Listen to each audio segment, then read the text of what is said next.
Assalamualaikum, halo semuanya. Kali ini kita akan belajar wirausaha untuk kelas 6, tema 5, subtema 2, pembelajaran 1. Mari kita mulai belajarnya.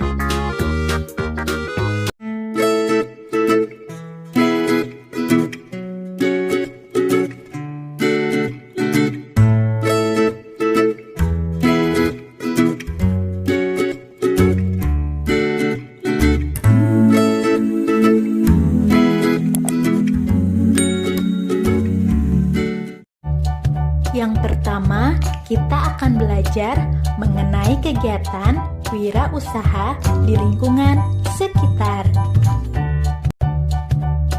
Wirausaha merupakan kegiatan ekonomi yang dilakukan oleh seseorang atau sekelompok orang secara mandiri.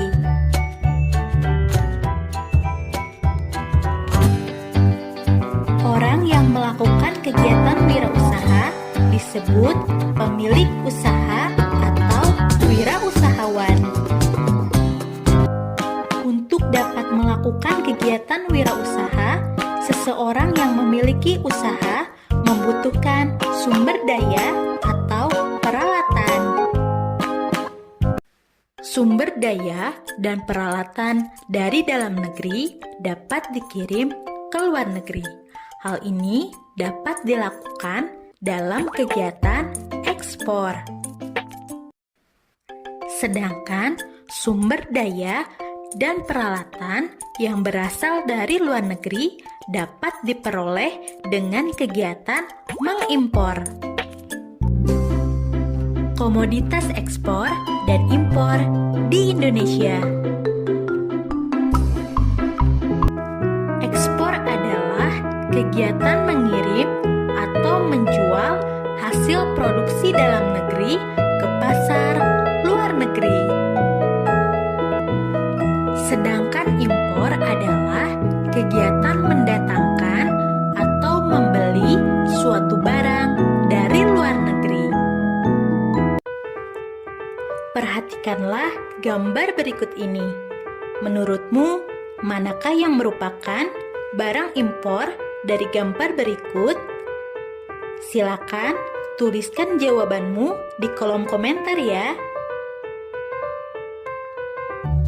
Indonesia memiliki peran yang cukup penting dalam kegiatan ekspor dan impor di kawasan ASEAN.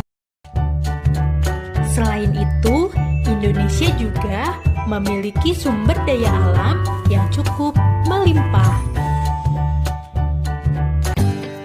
Kekayaan inilah yang dimanfaatkan oleh bangsa Indonesia dalam melakukan kegiatan ekonomi,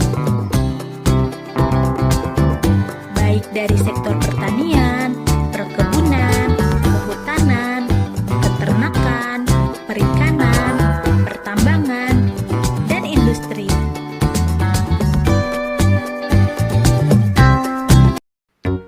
Perhatikanlah gambar berikut ini.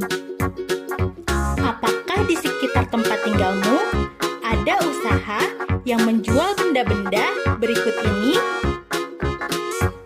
Apakah kamu bisa memprediksi apa yang akan terjadi jika benda-benda tersebut didekatkan ke magnet?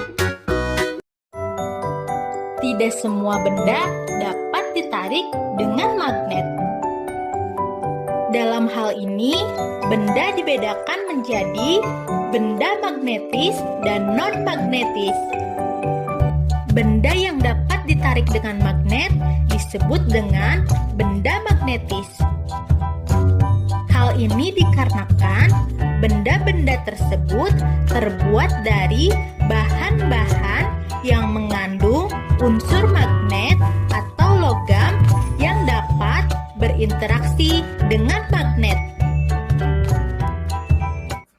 Benda-benda magnetis ini terbagi menjadi 3 jenis bahan, yaitu yang pertama adalah feromagnetis. Feromagnetis adalah bahan yang ditarik dengan kuat oleh magnet. Contohnya adalah benda-benda yang terbuat dari besi atau baja. Lalu yang kedua adalah jenis bahan paramagnetis. Paramagnetis adalah bahan yang ditarik lemah oleh magnet.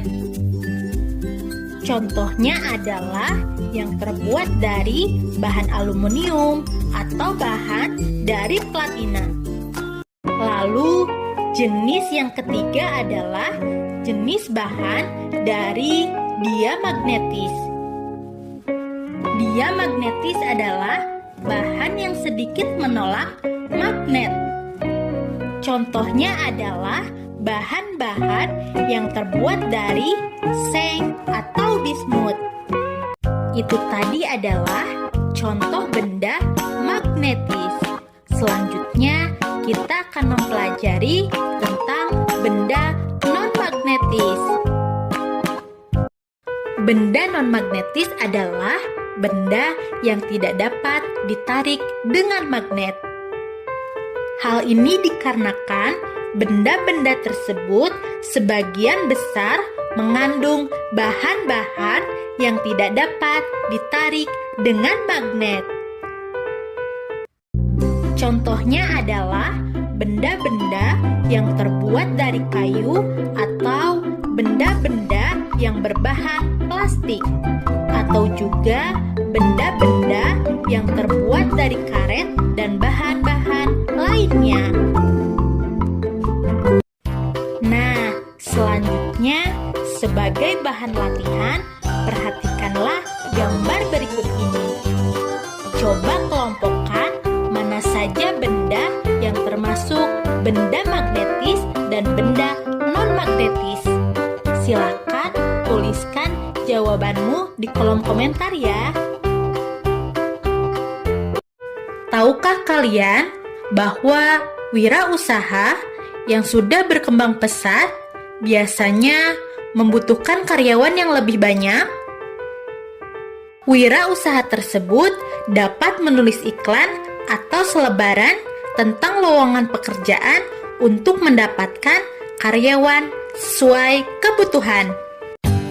Bagi yang berminat untuk mengisi lowongan pekerjaan tersebut, dapat mengajukan permohonan dengan melampirkan daftar riwayat hidup. Apa yang dimaksud dengan daftar riwayat hidup? Apakah kalian pernah mendengarnya? Mari kita bahas mengenai pengertian daftar riwayat hidup. Daftar riwayat hidup adalah data yang berisi informasi tentang diri seseorang. Karena setiap orang memiliki riwayat hidupnya masing-masing, sehingga daftar riwayat hidupmu pasti berbeda dengan riwayat adikmu, kakakmu, bahkan orang tuamu. Daftar riwayat hidup digunakan untuk keperluan mendaftarkan diri. Misalnya, mendaftarkan diri ikut lomba kesenian, menjadi anggota sebuah tim, pengurus suatu kegiatan, atau untuk melamar pekerjaan. Daftar riwayat hidup ini memiliki dua buah bentuk. Yang pertama berbentuk lembar isian yang berisi pertanyaan dan jawaban singkat. Kemudian bentuk yang kedua adalah berbentuk paragraf atau suatu cerita. Bentuk ini disebut dengan narasi. Kemudian, hal-hal penting apa saja yang harus dicantumkan dalam membuat daftar riwayat hidup? Untuk membuat daftar riwayat hidup, kita harus menyiapkan data diri, pengalaman, keterampilan, prestasi yang pernah diraih, serta informasi penting lainnya yang perlu diketahui oleh orang lain. Yang pertama, dalam daftar riwayat hidup, kita harus mencantumkan data pribadi.